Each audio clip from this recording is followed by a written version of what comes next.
I have been wanting to do this clarification on what a psychopath is and isn't forever. What took me this long, I have no idea.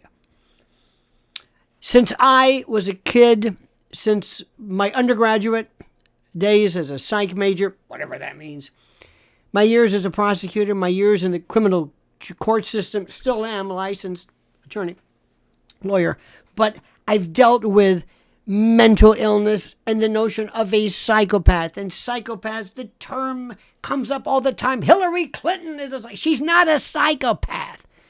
There are psychopaths, sociopaths, evil, and just up people who are royally.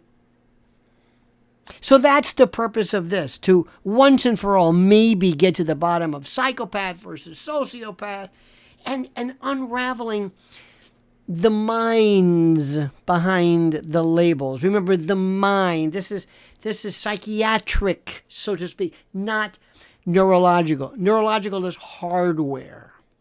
Psychiatric is software. Something wrong with your brains, perhaps. They say there may be something as far as the orbital cortex.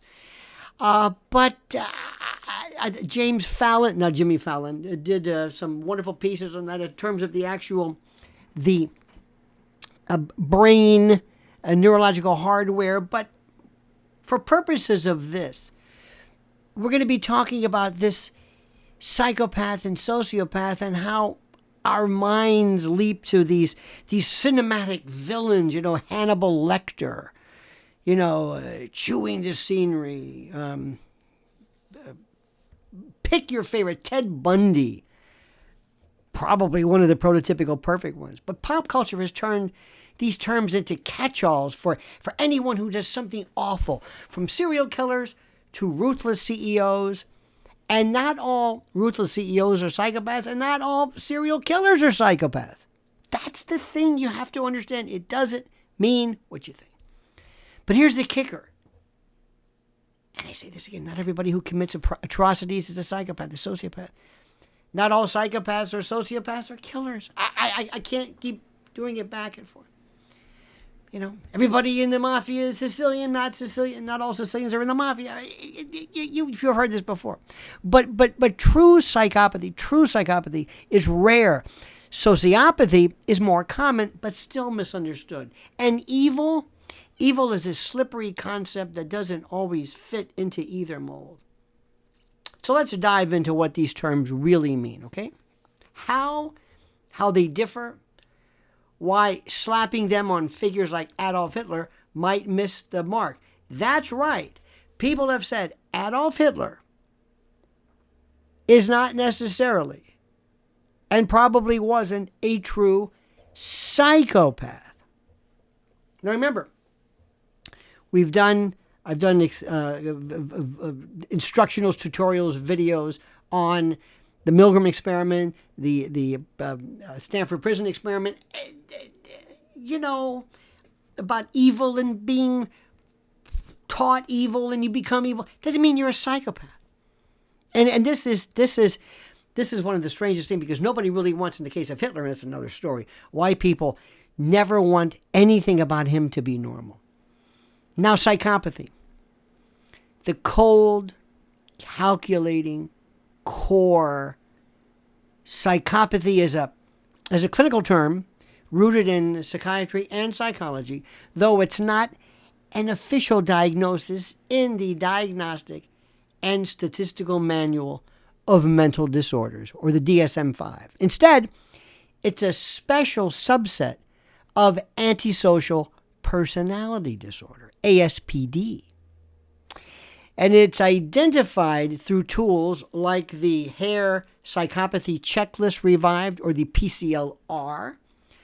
It was developed by psychologist Robert D. Hare, and the PCLR scores traits on a scale, and a high score, typically 30 or above, out of 40 in the U.S., it flags someone as a psychopath. Now, what sets psychopaths apart? It's a chilling cocktail, a gumbo of traits.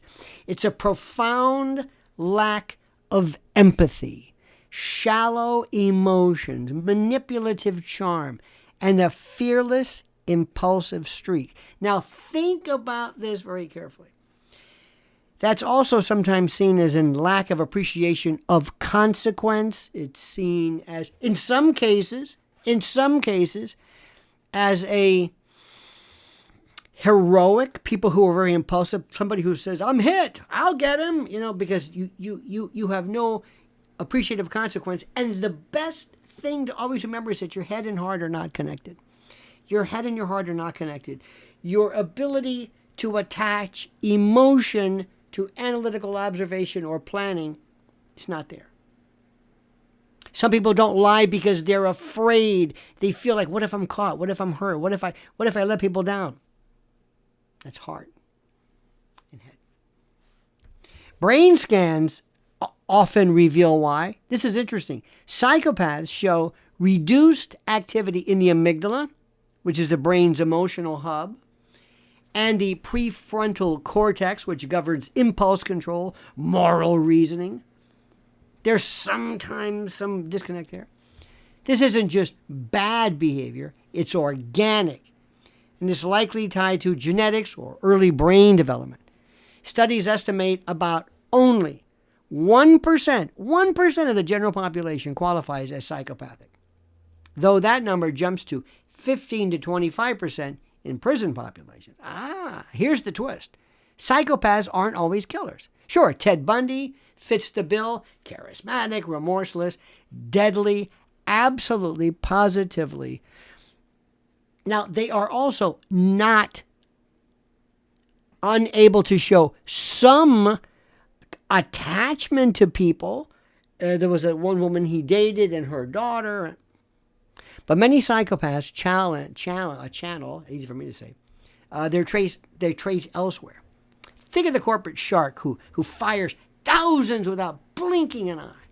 Or the con artist who swindles with a smile, doesn't care. Bernie Madoff, maybe. They're not swinging knives. They're wielding power. See, psychopathy is about wiring, not destiny. Now, sociopathy, this is interesting. This is a product of a broken world. It's easy to get very, very kind of poetic here, but I don't want to be. Sociopathy is less about biology and more about environment. Think about sociopathy. Sociopaths are made, psychopaths are born. It's also linked to ASPD, antisocial personality defect, but experts see it as a learned behavior shaped by trauma, abuse, chaotic upbringing. Unlike psychopaths' icy detachment, sociopaths can feel some emotions, anger, loyalty to a small circle, even guilt, but they're erratic and they're hot-headed and they're prone to lashing out. Their moral compass is warped. It's not absent. Big distinction. Psychopath doesn't have it. Theirs is dysfunctional or not working. Imagine someone raised in a violent gang or an abusive household, somebody who's been traumatized, hurt, victimized. They might learn to see others as threats or tools, mimicking psychopathic traits like callousness or deceit. But where a psychopath's charm is polished, a sociopath's is rough-edged. They're more likely to explode than manipulate with finesse. You see what I'm saying? You follow this? Prevalence is harder to pin down, but sociopathy is thought to be far more common than psychopathy, perhaps affecting 3 to 5% of the population. So that's 5 times the number, but still 5%. To some degree. Take a fictional example. Tony Soprano, okay? He's impulsive, loyal to his crew, capable of remorse, however, fleeting and evanescent it is, but he's also a product of his mobster world. That's sociopathy in action. Not innate, but forged, learned, created. Now, the key difference is nature versus nurture. Big deal. The big divide, psychopathy is largely born with it. It's a neurological glitch. It's something that's defective, that leaves someone emotionally unplugged. Sociopathy is made and constructed and evolves by virtue of some type of an environmental cue. It's taught. It's taught. For example, it's taught someone's learned to survive without trust or empathy. It's conditioned. Psychopaths are cool, calculating, and they often blend in. Think of the neighbor who's too perfect. Sociopaths are volatile, disorganized, harder to miss. Think of the guy who starts a bar fight over a spilled drink or impulse control. Legally, neither term carries any weight. Courts don't care if you're a psychopath or a sociopath. You are not insane. The McNaughton rule, the McNaughton test, the NGRI, not guilty by reason of insanity, that would never apply to that. In the law, the courts care about intent, sanity. Do you know the difference between right and wrong? Are you able to comport and compel? This other stuff is nonsense. It might mitigate later on in sentencing, but it won't get you off the hook. Both can also overlap with antisocial personality disorder, ASPD, which the law recognizes, but ASPD is broader. It captures anyone with a pattern of rule breaking and disregard for others, regardless of brain wiring or backstory. But remember, it doesn't get you off the hook. It's not, dare I say, part of the term retardation. Now let's talk about this word that's always used, especially in our circles. Evil. The slippery third wheel. Evil. Let's tackle this word, evil. It's a word we fling at history's monsters. Hitler, Stalin, Pol Pot, Khmer Rouge. It's not a psychiatric category. Evil is a moral judgment. It's a gut reaction to acts so heinous they defy comprehension. Psychopathy and sociopathy describe how someone's mind works. Evil judges what they do with it. You got it? Evil is the production. Psychopathy might be the motivation, might be the cause for it. And here's where it gets messy. Not all evil acts come from disordered minds. Take Hitler. I'm sorry to tell you this. Many call him a psychopath, but historians and psychologists like Christopher Browning argue he doesn't fully fit. Psychopaths lack deep emotional ties. Hitler was obsessive, was paranoid, and fanatically attached to his ideology. His rages and his delusions suggest something closer to narcissistic personality disorder, or maybe even psychosis, fueled by methamphetamine abuse, which is a theory also fueled by a lot of other people. I think it was a book, Blitzed, I think it was. In any event, evil? Absolutely evil. By most measures.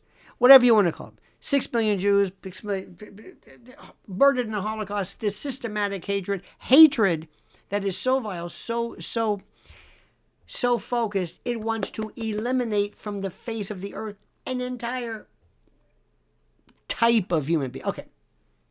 Psychopath? Maybe not. His actions were systematic, but his mind was a cauldron, kind of a boiling cauldron, if you will, of emotion, not a cold void. Evil is tough to define because it's subjective. Philosophers like Hannah Arendt famously called it banal in her study of Nazi. She almost said it, lunatic. Adolf Eichmann, the banality of evil. He was less a diabolical mastermind, more of a cog in a machine. And we talked about him with the Milgram experiment. Now, legally, evil doesn't exist. Intent and capacity do. We already said that. Psychiatrically, it's irrelevant. Clinicians care about symptoms, not morality. Yet culturally, we need evil to name the unnameable, even if it muddies the waters. The misuse of labels is also another huge problem here. And here's the rub. We overuse psychopath and sociopath to the point of absurdity. Your ex who ghosted you, total psychopath. The politician you hate, sociopathic liar. Hillary Clinton. Say what you want about Hillary Clinton, she's not a psychopath. It's lazy shorthand that dilutes the term's meaning, their import. True, psychopathy is rare, 1 in 100, and sociopathy, while more frequent, still requires a specific mix of traits. Most people who do terrible things aren't either. They're just selfish, angry, desperate, stupid, inconsiderate. Killers especially get the label too fast. Jeffrey Dahmer, psychopath, right? Check the charm. The lack of remorse. Is that a psychopath? Could very well be. He may not have the charming part of it. He might have the manipulative. Remember, you don't have to be glib. You don't have to be, who's that? The actor, you know what they, anyway. What about a gang member? What about a Crip or a Blood or MS-13 or a TDA who shoots in a turf war? Probably not a psychopath. They're likely sociopathic or just caught in some brutal system. Remember what we said before about the Stanford prison experiment. And there are plenty of killers who feel guilt or act out of passion, ruling out both diagnoses. Meanwhile, psychopaths can live quietly, never breaking the law. It's a spectrum. It's not a scarlet letter. So why it matters. Understanding these distinctions isn't just an academic, navel gazing or some parlor game. It shapes how we treat people. Clinically, legally, socially, politically. Psychopaths with their hardwired deficits, their handicaps, so to speak, rarely respond to therapy. They're managed. They're not cured. Sociopaths, shaped by life, by life's events, they might shift with the right support. Think rehabilitation versus punishment. Maybe. Mislabeling risks misjudgment. Whether it's locking somebody up who could change or excusing someone who can't, you got to be very careful with this. And then there's the cultural lens. We love a good villain story. And we also love a kind of a Manichaean, left or right, black or white. We love a good villain. We love evil. But reality is grayer. Not every monster is a psychopath. And not every psychopath is a monster. And evil is a human cry against inhumanity, not a diagnosis. So the next time you hear psycho thrown around, it's like the way we use words communist, socialist, Marxist. But it means something else. We hardly even talk about planned economies. But the next time you hear the word psycho tossed around, pause for a second. The truth is weirder. It's sadder. It's more nuanced. It's more difficult sometimes, but it's also more fascinating. It's fascinating. I hope you've enjoyed this. If you have, good. If not, pretend you have. Like this video. Hit that little bell so you're notified of live streams and new videos. Make sure you also, and this is very important, make sure you subscribe to the channel. Very important. Subscribe. And more importantly, in this section here, I want to see what you think. I've got some questions for you. Answer them. Tell me your observations. And comment as you see fit.